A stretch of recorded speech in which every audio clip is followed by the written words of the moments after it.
कि मंजिल से आगे बढ़ के मंजिल तलाश कर, मिल जाए तुझको दरिया तो समंदर तलाश कर। हर शीशा टूट जाता है पत्थर की चोट से, पत्थर ही टूट जाए वो शीशा तलाश कर। अल्लामा इकबाल, इस अल्लामा इकबाल को कौन नहीं जानता। हिंदुस्तान के बहुत ही मशरूफ और मारूफ शायर हैं हिंदुस्तान के, कौन नहीं जानता इन शायर को। इन्होंने ही लिखा है कि सारे जहां से अच्छा हिंदू सीता हमारा, हम बुलबुलें हैं इसकी ये गुल सीता हमारा। जी हाँ दोस्तों, आज मैं आपको अल्लामा इकबाल के बारे में ही पढ़ाने जा रहा हूँ, आपके हिंदी का चैप्टर नंबर 8, जिसको लिखा है अल्लामा इकबाल ने, बच्चे की दुआ, जिसके लेखक हैं अल्लामा इकबाल। किसने लिखा है? अल्लामा इकबाल ने। वही अल्लामा इकबाल जो कि हिंदुस्तान में बहुत बड़ी शख्सियत हुआ करते थे, बहुत बड़ी शख्सियत हुआ करते थे। तो आज हम आपको पढ़ाएंगे बच्चे की दुआ, आपका चैप्टर नंबर है, और चैप्टर का नाम क्या है? बच्चे की दुआ। चैप्टर नंबर 8 है, जिसके मुसन्निफ, लेखक, राइटर जो है वो अल्लामा इकबाल है। ये चैप्टर बड़ा ही इंटरेस्टेड चैप्टर, बहुत मजे से, वीडियो को आप पूरा जरूर देखोगे। वो नई नई बात मैं आज बताने वाला हूँ, इस वीडियो में बहुत सारी बातें बताने वाला हूँ। इसमें ऑब्जेक्टिव आपका पूरा का पूरा क्लियर हो जाएगा। तो इसमें एक चीज आप याद रखो कि ये है क्या? प्रार्थना गीत है। पहला ऑब्जेक्टिव कि बच्चे की दुआ क्या है। अगर पूछ दे बच्चे की दुआ क्या है, तो क्या है? ये आपका प्रार्थना गीत है। ये एक नंबर आपका क्लियर हो गया। बच्चे के दुआ के लेखक कौन है? तो मोहम्मद इकबाल, जिसे हम अल्लामा इकबाल के नाम से भी जानते हैं। तो आज हम इसी डिटेल्स के बारे में पढ़ाएंगे कि इसमें क्या है। बच्चे की दुआ, हम जो बच्चे हैं उसके लिए, बच्चों के लिए अल्लामा इकबाल ने एक दुआ लिखी है कि बच्चे ईश्वर से अपनी प्रार्थना कैसे मांगेंगे, कि बच्चे कोई अगर ईश्वर से अपनी दुआ मांगेंगे तो कैसे मांगें, क्या मांगें, या हमें अपनी ज़िंदगी में दुआ कैसे मांगनी चाहिए। हम यदि ईश्वर को पाना चाहते हैं तो ईश्वर को हम कैसे पा सकते हैं, उन सारी चीज़ों को अल्लामा इकबाल ने इस चैप्टर में बता दिया है। ये चैप्टर, इस हमारे हिसाब से इस चैप्टर बहुत इंपॉर्टेंट चैप्टर है इसमें। तो इस चैप्टर को मैं अभी आपको पढ़ाऊंगा और ये चैप्टर आपको पूरा का पूरा हंसते हंसते समझ में आ जाएगा। ये खास आपके लिए चैप्टर है, तो नजरें जमाए रखिए इस वीडियो पर और वीडियो को पूरा जरूर देखिए। इसके लिए मैं आपको किताब ले लेता हूँ अपने हाथ में, और किताब अल्लामा इकबाल, ये देखिए आप, मोहम्मद इकबाल जिसने लिखा बच्चे की दुआ, चैप्टर नंबर 8 है। पहला क्या रहा है? लब पे आती है दुआ बन के तमन्ना मेरी। लब यानी होंठ, होठों पर आती है दुआ बन के तमन्ना मेरी, यानी मेरे अंदर जितनी तमन्ना है, जितनी चाहत है, आरजू है, वो मेरे होठों पर दुआ बन के निकलती है।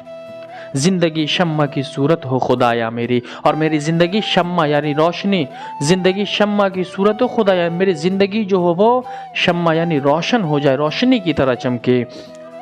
तो इसमें क्या कह रहा है कि मेरे लब पे जो दुआ बन के तमन्ना आती है, वो उससे कह रहा है कि जिंदगी शम्मा की सूरत हो खुदा में, यानी मेरी जिंदगी शम्मा की तरह सूरत हो जाए।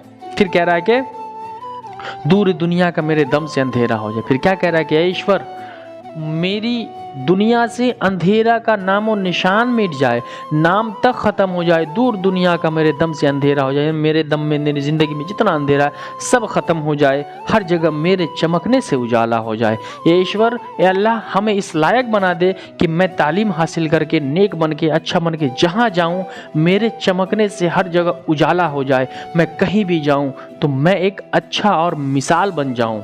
ईश्वर से ही प्रार्थना किया जाए। फिर कह रहा है, हो मेरे दम से यूं ही मेरे वतन की जीनत, यानी मैं पढ़ लिख करके, तालीम हासिल करके अपने देश की इस तरह से सेवा करूं कि हो मेरे दम से यूं ही मेरे वतन की जीनत, मैं अपने देश के लिए, अपने मुल्क के लिए, अपने वतन के लिए एक जीनत, शोभा, सुंदरता बन जाऊं, कि मैं अपने देश के हित के लिए काम कर सकूं, देश की भलाई मुझसे हो सके। बहुत कम लोग होते हैं जो देश के काम आ सकते हैं। इस प्रार्थना में यही, इस गीत में यही प्रार्थना मांगा जा रहा है ईश्वर से कि हमें नेक बन। फिर कह रहा है, जिस तरह फूल से होती है चमन की जीनत, यानी जिस तरह एक फूलों से एक बाग की सुंदरता बढ़ जाती है, वैसे ही तुम मुझे भारत का एक फूल बना दे, मुझे एक अच्छा खूबसूरत सा फूल बना दे, ताकि मैं चमकूं, मैं अपने देश के काम आऊं। क्यों? क्योंकि बाग तब तक बाग नहीं होता जब तक उस बाग में फूल नहीं होता है। तो इसमें यह प्रार्थना किया। अगला पंक्ति में कह रहा है, जिंदगी हो मेरे परवाने की सूरत या रब, यानी जिंदगी हो मेरे परवाना, परवाना के माने पतिंगा है ना, जुगनू भी एक पतिंगा, परवाना भी एक पतिंगा, वो रोशनी का तालिब, वो रोशनी सरापा, ये एक शेर लिखा था। तो कह रहा है कि जिंदगी हो मेरे परवाने की सूरत या रब, इल्म की शम्मा से हो मुझको मोहब्बत या रब। क्या कह रहा है कि जिंदगी हो मेरे परवाने की सूरत, मेरी जिंदगी जो परवाना पतिंगा के मानिंद हो जाए, मैं हर जगह जा सकूं, जहां जी चाहे चला जाऊं। इल्म की शम्मा से हो मुझको मोहब्बत यार, यानी मुझे सिर्फ इल्म से मोहब्बत कर दे, मुझे शिक्षा से मोहब्बत करने वाला बना दे, मेरे मन में इल्म इल्म का चिराग जला दे, मेरे मन में शम्मा का मतलब कि शम्मा की ज्योति जला दे, यानी शिक्षा की ज्योति जला दे, ताकि मैं जहाँ भी रहूँ शिक्षा प्राप्त करूँ, केवल और केवल शिक्षा प्राप्त करूँ।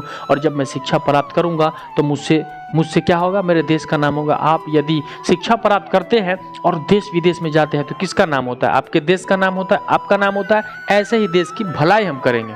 इल्म की शम्मा से मुझको मोहब्बत हो जाए, मेरे दिलों में इल्म की शम्मा जल जाए। फिर कह रहा है, हो मेरा काम गरीबों की हिमायत करना, हे ईश्वर मुझे शिक्षा दे और मुझे ऐसा बना कि मैं गरीबों की हिमायत, हमदर्दी, गरीबों की सहायता कर सकूं, गरीबों के हर दुख मुसीबत में मैं काम आ सकूं। हो मेरा काम गरीबों की हिमायत करना, दर्दमंदों से, ज़ईफ़ों से मोहब्बत करना।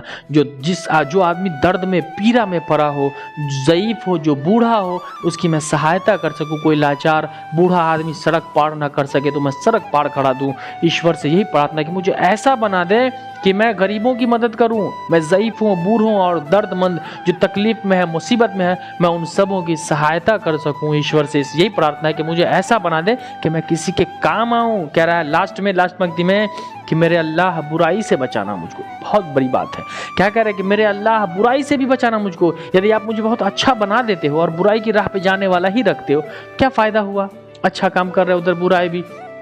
वही कह रहा है कि मेरे अल्लाह बुराई से बचाना मुझको। ए अल्लाह, ए ईश्वर, ए खुदा, तो मुझे बुराई से बचाना।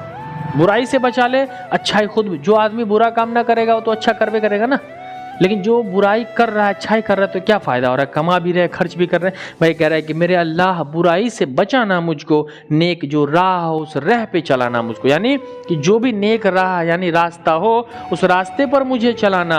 नेक जो राह हो, राह माने रास्ता, उस राह पे चलाना।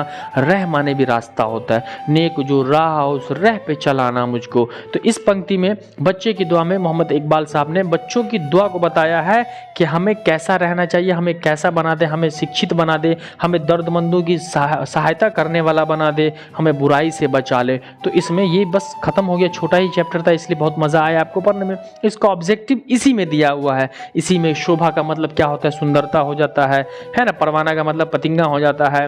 ये उसके बाद है कि रह माने क्या होता है, रास्ता होता है। ज़ईफ़ो यानी वृद्धा, बूढ़ों को कहते हैं। तो ये चैप्टर 8 नंबर चैप्टर आपका कंप्लीट हो चुका है।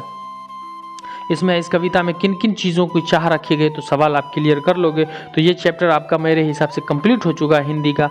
मैं अगला 9वां चैप्टर पढ़ाऊंगा, अल्लामा इकबाल आपका पूरा। और मुझे उम्मीद है कि इसमें से जितना ऑब्जेक्टिव आएगा पूरा का पूरा आपका कंप्लीट हो जाएगा। पूरा का पूरा क्वेश्चन आंसर आपका क्लियर हो रहा होगा और आप अच्छे से वीडियो में पढ़ रहे होंगे।